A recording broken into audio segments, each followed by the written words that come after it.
Senhor, hoje eu quero agradecer pelo cuidado e o grande amor do Senhor pela sua igreja. Agradecer porque ela resiste ao tempo e ela caminha vitoriosamente como seu corpo aqui na terra e como noiva aguarda o retorno do noivo para o grande casamento e a conclusão da história, finalmente. Abençoe sua igreja, Senhor, em toda a terra. Hoje a nossa reflexão está em Mateus, capítulo 16,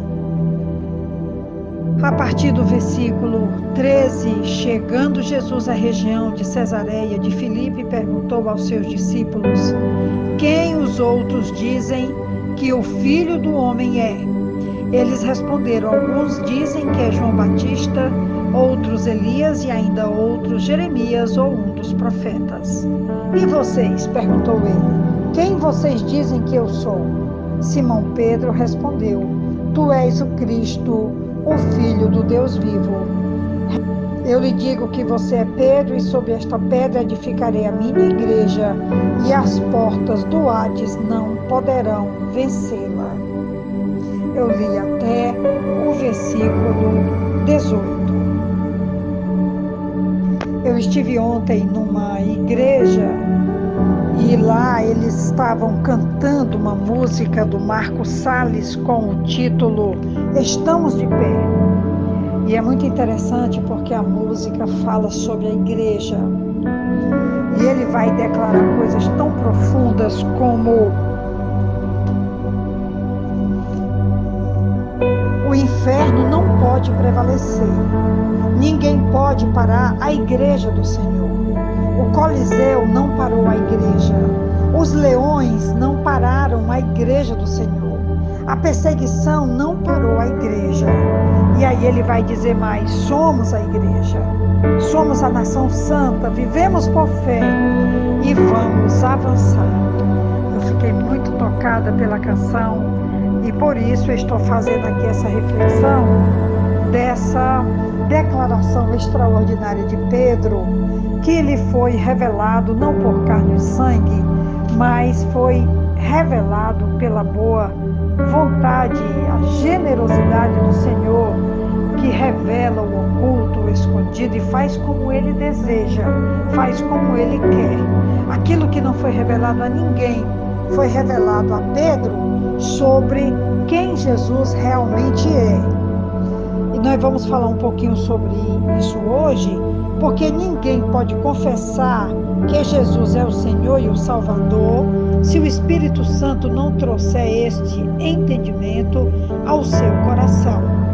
Deus edifica a sua igreja sobre essa confissão, não sobre o fato que Pedro é pedra, porque Jesus disse que edificaria a sua igreja sobre a rocha, não sobre a pedra, mas sobre a rocha. E a rocha é exatamente a declaração que Pedro faz: tu és o Cristo, o Filho do Deus vivo. Jesus revelou que seria Pedro quem seria o primeiro a abrir as portas do reino de Deus às pessoas aqui na terra. Isso aconteceu para os judeus no discurso que Pedro fez no Pentecostes e está registrado em Atos dos Apóstolos, capítulo 2. E também para os gentios na visita evangelizadora que ele fez ao centurião Cornélio e está registrado em Atos dos Apóstolos, capítulo 10.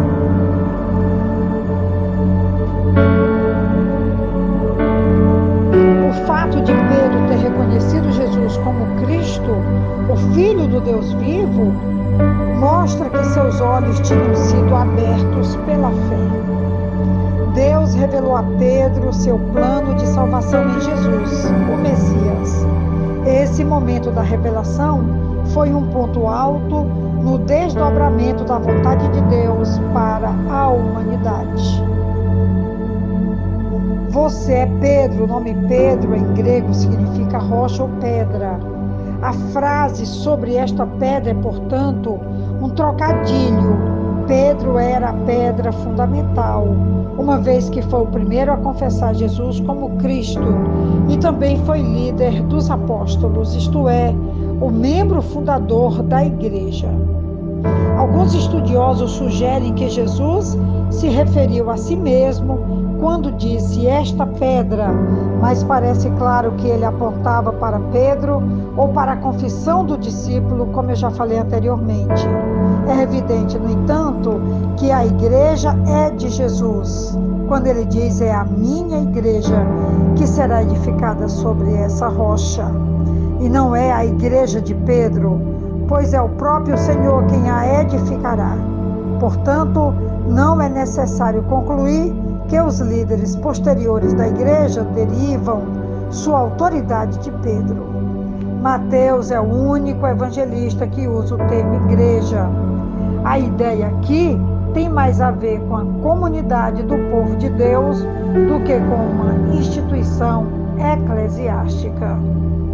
Outra coisa que eu também quero destacar, como falei da música do Marcos Salles, né, de que o Coliseu não parou a igreja, os leões não pararam a igreja, a perseguição não parou a igreja do Senhor, Satanás não parou a igreja do Senhor, porque a igreja, ela avança, ela triunfa, ela guerreia e vence, e o inferno jamais pode prevalecer, como Jesus mesmo declarou que as portas do inferno jamais prevalecerão contra a sua igreja, a igreja do Senhor.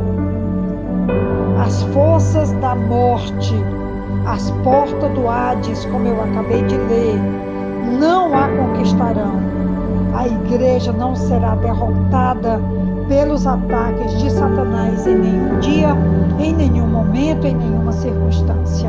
A igreja continua avante, porque o próprio Senhor que deu a vida por ela, a mantém, a segura, a protege e a liberta, cura e restaura completamente. Quando Jesus disse que edificaria a minha igreja, o corpo de Cristo, pessoas vivas, a única expressão do reino de Deus que Jesus se comprometeu na íntegra em edificar é a sua igreja. Todo seguidor sério tem de amar a igreja como Jesus a ama. Todo pastor tem de se colocar no lugar de João Batista como amigo especial do noivo e da noiva.